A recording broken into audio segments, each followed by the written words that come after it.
भारत का खोज ना जाने किसने और कैसे की। दोस्तों, स्वागत है आज के इस वीडियो में।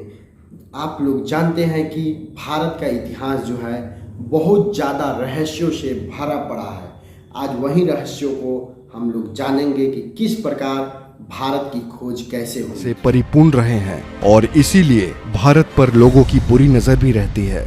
उसी समय यूरोप के लोग पूरी दुनिया में व्यापार करना चाहते थे। भारत में व्यापार करने के लिए उन्हें समुद्री मार्गों का पता नहीं था। उस समय अरब के लोग भारत के रास्तों को जानते थे, लेकिन उन्होंने यूरोप के लोगों को मार्गों के बारे में नहीं बताया। वास्को दी गामा पहले शख्स थे जिन्होंने भारत के समुद्री मार्गों को खोज निकाला था। कोलंबस भी भारत को खोजने गए थे, लेकिन अमेरिका जा पहुंचे। हालांकि आजकल पढ़ाया जाता है कि भारत के समुद्री मार्गों की वास्को दी गामा ने खोज की थी। सचमुच यह हद दर्जे की मूर्खता है कि भारतीय बच्चों को यह पढ़ाया जा रहा है कि वास्को दी गामा ने भारत की खोज की। पढ़ाया यह जाना चाहिए कि वास्को दी गामा ने यूरोप को पहली बार भारत तक पहुंचने का समुद्री मार्ग बताया। दरअसल पहले यूरोपी देशों के लिए भारत एक पहेली जैसा था।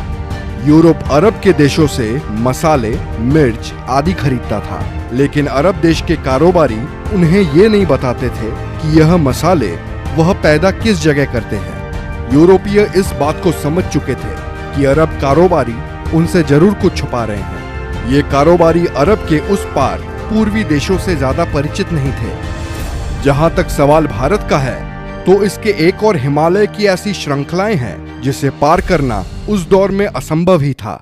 भारत के दूसरी ओर 3 ओर से भारत को समुद्र ने घेर रखा था। ऐसे में यूरोप वासियों के लिए भारत पहुंचने के लिए 3 रास्ते थे। पहला, रशिया पार करके चीन होते हुए बर्मा में पहुंचकर भारत में आना, जो कि अनुमान से कहीं ज्यादा लंबा और जोखिम भरा था। दूसरा रास्ता था अरब और ईरान को पार करके भारत पहुंचना, लेकिन यह रास्ता अरब के लोग इस्तेमाल करते थे और वे किसी अन्य को अंदर घुसने नहीं देते थे। तीसरा रास्ता समुद्र का था, जिसमें चुनौती देने वाला सिर्फ समुद्र ही था। वास्को दी गामा एक पुर्तगाली नागरिक था जो पेशे से एक नाविक था। इसका जन्म 1460 ईस्वी में पुर्तगाल के साइनस में माना जाता है। उस समय में अरब के लोग यूरोप में मसाला बेचा करते थे, जो वो भारत से लाते थे। यूरोप में इन मसालों की मांग बहुत ज्यादा थी, इसीलिए यूरोप के लोग भारत जाकर मसाले लाना चाहते थे। लेकिन उनके लिए भारत जाने का रास्ता दुर्गम भरा था। उन्हें भारत जाने के लिए ईरान, अफगानिस्तान होकर जाना पड़ता था, जो काफी खर्चीला और कठिन रास्ता था। उन्हें ऐसे मार्ग की आवश्यकता थी जो भारत कम समय में ले जाए। ऐसा मार्ग केवल समुद्र के जरिए ही संभव था। वास्को दी गामा ने भारत के इन रास्तों की खोज करने की ठानी और इस ऐतिहासिक सफर पर निकल पड़े।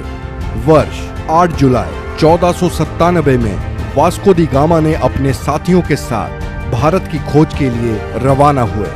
उसके जहाजी बेड़े में 4000 और 170 के करीब आदमियों का दल था। सबसे बड़े जहाज सेंट गैब्रियल पर वह खुद था। सबसे पहले वो अफ्रीका के अंतिम छोर कैप ऑफ गुड होम नामक स्थान पर पहुंचा। उसके बाद वह अफ्रीका के ही एक राज्य मोसम्बा आया, जहां के राजा ने उसकी मदद की और उसे एक अरब नाविक दिया जो भारत का रास्ता जानता था। वास्को दी गामा भारत कब आया? वास्को दी गामा अफ्रीका महाद्वीप का चक्कर लगाकर भारत के कालीकट बंदरगाह केरल पर पहुंचा था। 20 मई 1498 की तारीख थी जब वास्को दी गामा भारत के कालीकट बंदरगाह पर पहुंचा। भारत की खोज का यह सफर करीब 10 महीनों का रहा। भारत आकर वास्को दी गामा ने स्थानीय राज्य के राजा से व्यापार का समझौता किया। उसने कई प्रकार के मसाले खरीदे। भारत से पुर्तगाल आने के दौरान समुद्री तूफान से उसके जहाजी बेड़े को नुकसान पहुंचा और उसके दल के कई लोग मारे गए। पुर्तगाल लौटने पर उसका भव्य स्वागत किया गया। अगली बार भारत आने पर उसने कालीकट के राज्य पर आक्रमण कर दिया और कत्लेआम लूटपाट की। वास्को दी गामा ने यूरोप के लुटेरों, शासकों और व्यापारियों के लिए एक रास्ता बना दिया था। इसके बाद भारत पर कब्जा जमाने के लिए यूरोप के कई व्यापारी और राज्यों ने कोशिश की और समय समय पर वे आए और उन्होंने भारत के केरल राज्य के लोगों के धर्म बदलने में महत्वपूर्ण भूमिका निभाई। पुर्तगालियों की वजह से ब्रिटिश लोग भी यहाँ आने लगे। अंततः 1615 ईस्वी में यह क्षेत्र ब्रिटिश अधिकार में आया। 1698 ईस्वी में यहाँ फ्रांसीसी बस्तियां बसी। फ्रांस और ब्रिटेन के बीच के युद्ध के काल में इस क्षेत्र की सत्ता बदलती रही। 1503 में वास्को पुर्तगाल लौट गए और 20 साल वहां रहने के बाद वह भारत वापस चले गए। 24 मई 1524 को वास्को दी गामा की मृत्यु हो गई। लिस्बन में वास्को के नाम का स्मारक है। इसी जगह से उन्होंने भारत की यात्रा शुरू की थी। दरअसल 1492 में नाविक राजकुमार हेनरी की नीति का अनुसरण करते हुए किंग जॉन ने एक पुर्तगाली बेड़े को भारत भेजने की योजना बनाई ताकि एशिया के लिए समुद्री मार्ग खुल सके।